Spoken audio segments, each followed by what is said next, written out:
There's a moment in Voidscar where you're walking into the second boss and you already know that you don't have enough. Your big cooldown is on cooldown, your absorb trinket has been burned through, and there's an ad about to spawn that's going to hit your group with damage every half second until it dies, and it never dies quickly enough. It's Jason here. I have spent hour upon hour and reviewed combat log after combat log over the last few weeks in Voidscar Arena, as Mistweaver, in PUGs throughout the PTR cycle. Give me 25 minutes of your time, and I'll walk you through Voidscar the way I saw it. Every boss, the trash that kills your keys, and nothing I can't back up. Before we jump in, as with our other videos, let's talk about how we're going to stack these encounters up in here. Same as always, we're going to rank every boss and trash pack on how hard it is to heal. Not how hard it is to kill, how hard it is on you, the healer. And here is my scale. S tier is brutal. You're needing to plan cooldowns and mistakes are going to cascade. A tier is steady, with real burst moments that you heal into. With B tier, you're keeping your heals rolling and you're fine. And C tier is barely a heal check at all. It's mostly mechanics, dispels, stuns, and dodges. Don't waste a cooldown there.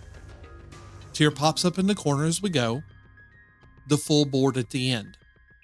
It is my read on PTR and before final tuning, so things can change and opinions will differ.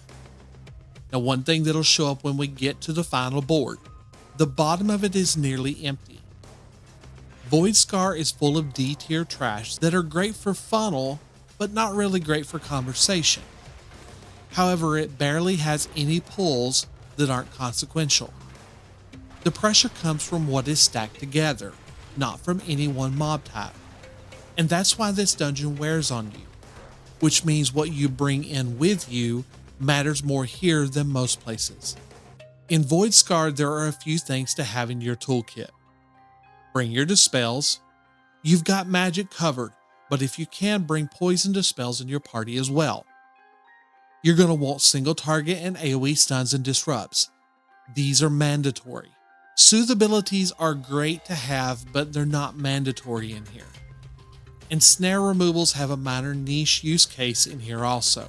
That's your toolkit. You're going to need it paired with every cooldown you've got, because this dungeon is going to keep asking for them, and Taz'rah starts asking immediately. Your first arena boss isn't about surviving one hit. It's about not falling behind. On pull, Taz'rah will spawn 5 ethereal adds around him. These shades are non-interactable, but they are the core of the damage taken profile in here. Once they join the party, a 35-second clock is going to start that contains 4 abilities that you need to be aware of. At 6 seconds, each ad will fixate on a player, then dash to and through them, doing an immediate damage burst and applying a 15-second damage over time. This is Nether Dash. Stack these dashes up closely together and against the wall as much as possible while not overlapping other players. At 13 seconds, Taz'rah will open umbral ruptures underneath where each of the adds landed. This does damage if you're standing in it when it lands, and then it consumes that area of the room for 2 minutes. At 25 seconds, Taz'rah is going to hit your tank with Void Blast and knock them back.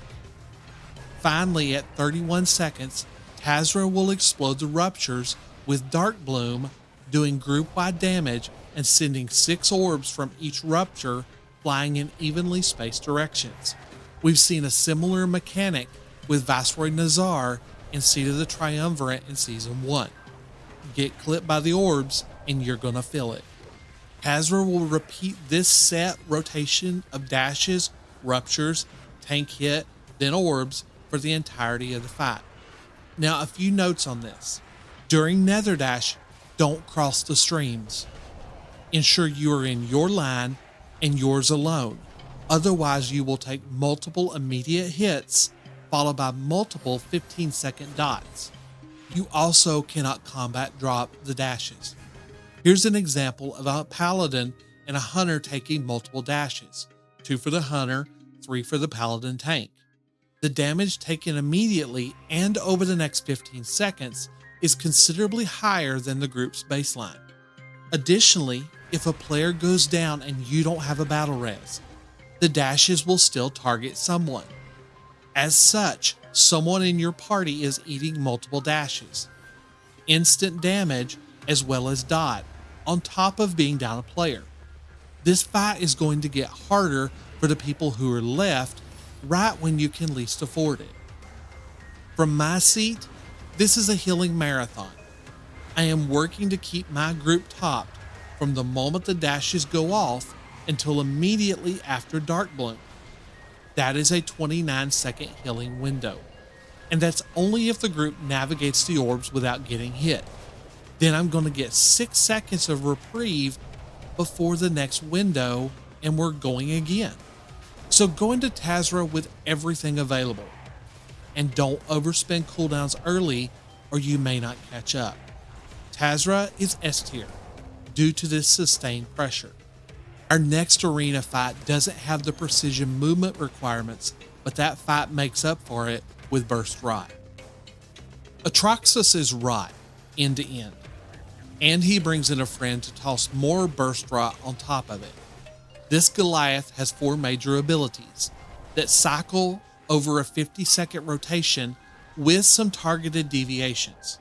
So let me first outline the abilities and then we'll slot them into his rotation.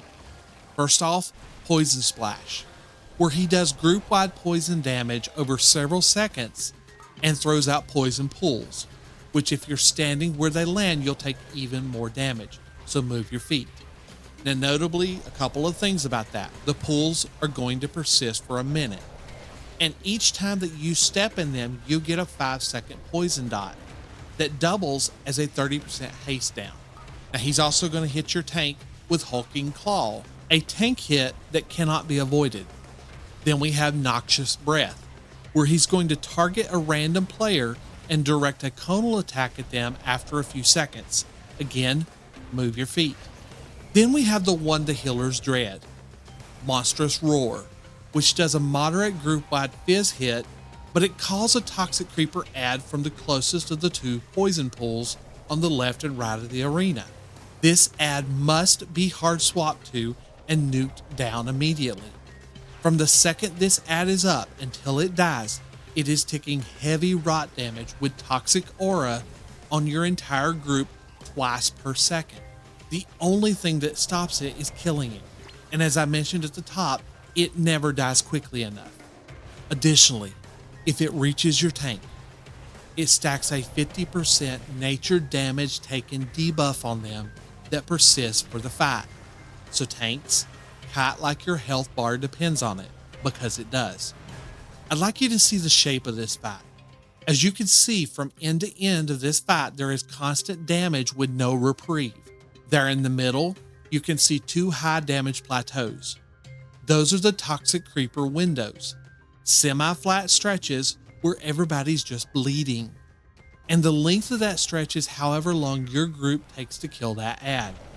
From the healer's seat, if Taz'rah was a marathon, this is an Ironman.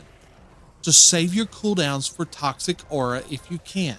The rest can be managed typically with steady healing ramps as you need them, as long as people are moving their feet in the right spots.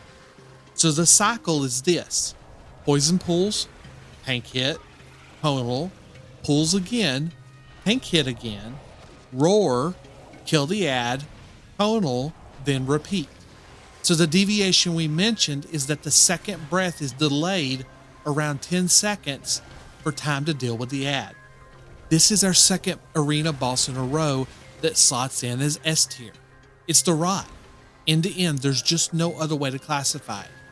Now in our final arena, that boss is going to throw gravity at us. Will he live up to the S tier standard, or will his mechanics bring him down to earth a little? Charonus has a different profile than his counterparts. They focus on Rot, and he brings the positional complexity. Now don't get me wrong, The group is still rotting out from shadow damage for about 80% of this fight, but the rot is passive, and your positioning decides whether you're going to add more damage on top of it. He is consistent with Taz'rah, that we get a very cadenced, repetitive fight of 5 abilities repeated every 53 seconds, starting at 5 seconds with Unstable Singularity.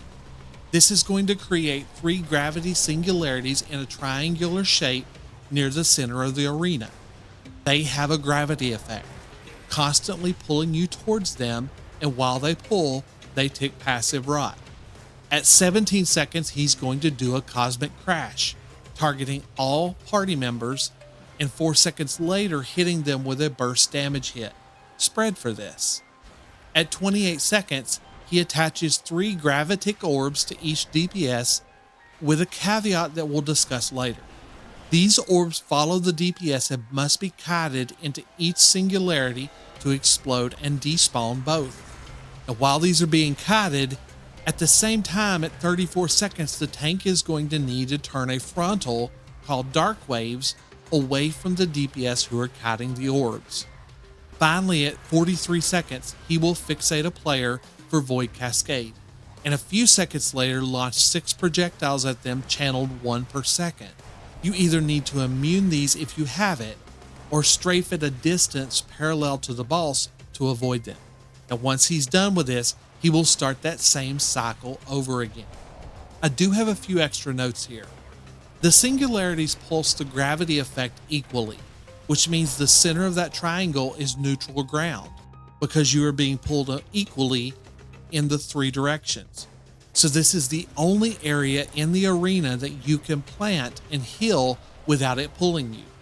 Added to that, the singularities will also pacify you for 15 seconds if you step in them, so watch your feet. For the gravitic orbs, these do apply a ticking rot and snare effect to the attached player. So remove the snare, remove the dot. However, because that doesn't detach the orb, the dot will start stacking up again. So it's a reprieve, not a resolution, though it does save some damage. From my seat, I'm going to be putting Tiger's Lust on my players on cooldown to help with this. Now, if a DPS is down during either the Gravitic Orb or the Void Cascade, the healer becomes the next person eligible for those abilities in addition to your other 2 DPS. If 2 DPS are down, the tank gets the orb mechanic as well, though I've never seen them get the cascade mechanic. If the tank has the orb and the frontal, give them wide berth. Now this is a very busy movement fight, and it's mostly avoidance. As such, from a healer perspective, this is our first A-tier boss for this dungeon, as it has bursty moments to heal up, but it is not a constant end-to-end pouring heavy healing into your party. My job here is the minor rot, popping after the crashes, and then keeping the kiters alive. Do the mechanics, and it's an A. Now, we have only covered a third of this dungeon. We still have to talk about the 100% trash count along the way. A small sneak peek. Some of these pull combinations are worse than anything we've talked about so far. First though, we need to talk about routing decisions, because there are 2 forks in the road that you have to decide on, and they don't all cost the same. Voidscar is 3 sections and 3 bosses, and you make 2 pathing decisions along the way. Section 1 forks right out the gate. 2 hallways, 2 mini-bosses, and 2 buff decisions as well. Aegyra on the left, Raj'kess on the right. Both dump you into Taz'rah's arena, so it's just a question of which buff you want, or which trash you'd like to tackle along the way. After defeating Aegyra, you receive a versatility buff that persists through that dungeon. Raj'kess has an equivalent mastery buff, but its value is based upon your class's mastery scaling. Now, Section 2 is going to fork again, but let's define terms here first. As you come up the steps from Taz'rah's arena, you will 180 degree to the right to fight along the left top of the arena wall, or 180 degree to the left to fight on the right top of the arena wall. So let's call these the Harrower Wing and the Voidscythe Wing instead, based on the mobs you're going to face. The decision here is based on damage profile and toolkit. The Harrower side is burstier damage profiles, but if the 3 optimal pulls are pulled separately, or if you skip the middle pull, you will be able to go into Atroxus with cooldowns up. The Voidscythe Wing is more predictable damage, if your group can manage the poison debuffs, but you don't get the breather at the end. So you walk into an S tier boss on empty. And that's the trade, predictable trash or a full toolkit for a boss that demands one. The skip though, on the Harrower side is a large factor though, if it survives to season launch. Section 3 is an open area hunt for 3 Brutalizers to take down to open the final gate to Charonus. These pulls are largely based on what your tank pulls to get to the Brutalizers and what they pull with them. 2 of the Brutalizers are also patrolling, so you have to grab them when it's convenient or wait for them to pat back around. And that's the layout. But every route has to start somewhere, and this one starts at a full-on sprint. Both opening hallways start the same way, with the option to do one massive pull all the way to the gate and lust it, and that's my recommendation. Now the Shaman and Brawler mob types are in both hallways, and they are repeated throughout Section 2 and 3 as well, so let's cover them here first. Shamans will drop magma totems. When they drop, hard swap and nuke them down. AoE does not touch them. Single target focus them down before they destroy your group. Brawlers have Demo Shout, which reduces your group's damage by 25% for 15 seconds. Interrupt, stun, or disrupt them. Most of the rest of the mobs in here are D tier. Not worthwhile discussing, but worthwhile funnel into your primary target. That said, there is one unique mob in each hallway that gets repeated in sections 2 and 3. Down the left hallway, the Overseers do Brutal Slam, probably the hardest hitting trash ability in the dungeon, but a simple response. Burn their Absorb Shield down, and that stops the slam. In the meantime, healers have a ramp ready and possibly cooldowns as well, because this hurts. They will also leap to a player and do a Blade Storm effect. Just stay out of it. Now down the right hallway, the Magi do Null Eruption on a targeted player. Just move out of the group. Most of the time, whether the opening pull is A tier or S tier will depend on whether the totems die quickly. Now once through the first gate, you will have either Aegyra or Raj'kess gatekeeping you from the arena. Aegyra leaps to a player and leaves an area of denial behind her, so bait these along the walls. After that, she will tether players to her champion's spear. This is the DPS check that I mentioned. It has to die before her Savage Smash cast completes for your group to make it through this unscathed. Kill it, get out of her smash, and get your verse buff. Raj'kess does a chain lightning effect, and then she spawns 3 orbs of disruption. These must die before their cast completes, or your party takes a hit and gets a 20% haste down. As a follow-up, she does Thundering Storm, which is a large group-wide burst ticking channel that also leaves pools on the ground to avoid. Manage this and get your mastery buff, and then your next step is the arena. Now once you're in the arena, it's all about clearing it to get to Taz'rah, who leaps in once all the trash is gone. Most of these are D tier funnel, but keep out of the stuff on the ground and dispel the melt armor off your tank. The 2 big guys and the comic relief though we'll talk about. Chitagos Insidious Aura does another ramping group burst channel over 10 seconds. Ramp into this if you can. Cooldown if you must. You should have time for minor cooldowns to come back up before the boss. While dealing with Chitagos, you're also going to see the comic relief show up in the form of a protective turtle. Simply keep it away from the other ads so that its shell guard doesn't reduce your damage on them. That's a 75% damage reduction So once his shield does go down and it's on cooldown, he will take 20% extra physical damage, so burn him down during that window. For Brutok, whenever he moves, he does group-wide damage with his Fell Steps, so move him as little as possible.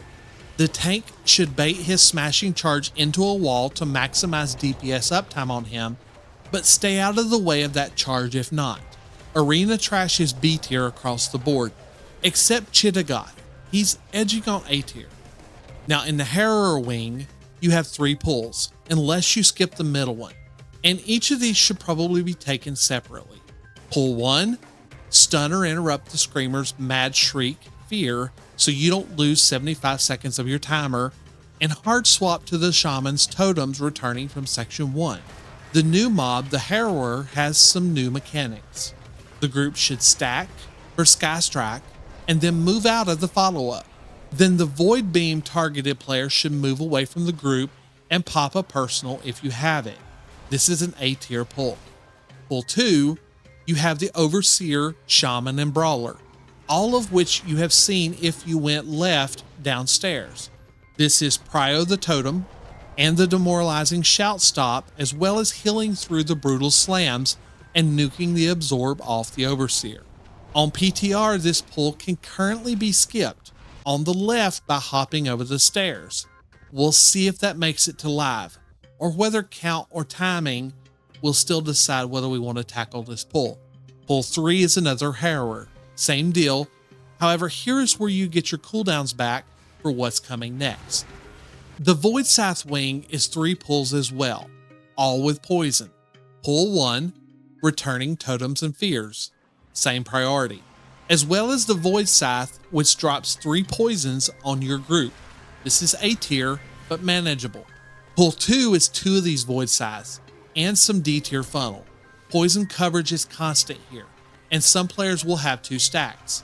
Prio Dispel the multiple stack players. A hint, Revival is handy here. This is S tier without a doubt. Pull 3 is probably the hardest single pull in the dungeon under normal circumstances. A Voidscythe with poisons, and an Overseer with the brutal slams. Cooldowns and dispels are both required here. Don't be reluctant to spend them. Cool down the slams, and to top the group, and dispel the poisons. S tier. Now I said this wing is more predictable if you can handle poisons, and in my assessment it is. But look at where it ends. An S tier pull with no breather after it, and then Atroxus. And that's the cost. Now Section 3 has one new mob that matters that we haven't met in this dungeon, but you may remember him from Nexus Point Zenith. 3 of these Brutalizers have to die to reach Charonus, and to fill out your trash count. 2 of them patrol, one on the left and the other on the right. The middle one stays pat. Ramp or cooldown through the NPX returning ability of Dreadbellow while resisting the pushback, and focus down the ad that gets chosen for Devour, or your Brutalizer will heal back a large chunk of his health bar and he'll get buffed. Everything else in here you already know. Totems, Fears, Poisons, and Slams. The Brutalizers by themselves are probably B tier, but the packs that you pull them with is what makes this area difficult. The rankings in here swing from A to S, depending entirely on what is pulled together. So here's how Voidscar shakes out from the healer seat. S tier is Taz'rah, Atroxus, the double Voidscythe pull, and the Voidscythe plus Overseer pull. A tier is Charonus, both mini-bosses, the opening Lust pulls, all 3 Harrower pulls, the first Voidscythe pull, Chittaghoth, and the Brutalizer packs. B tier is your arena trash. And then finally C tier is your Shamans, Screamers, and Brawlers. 1 answer each, and then they're just funnel. And that's my read on PTR before final tuning, and that's also Voidscar Arena from the healer's seat. I'm really looking forward to pushing it when the season goes live. More dungeons coming. Subscribe if you want the rest as they drop. We're doing all 8. And leave a comment telling me which dungeon you want to see next. Above all, have fun in the new season. Let's be kind to one another. We're all learning new content again. Happy gaming and good luck.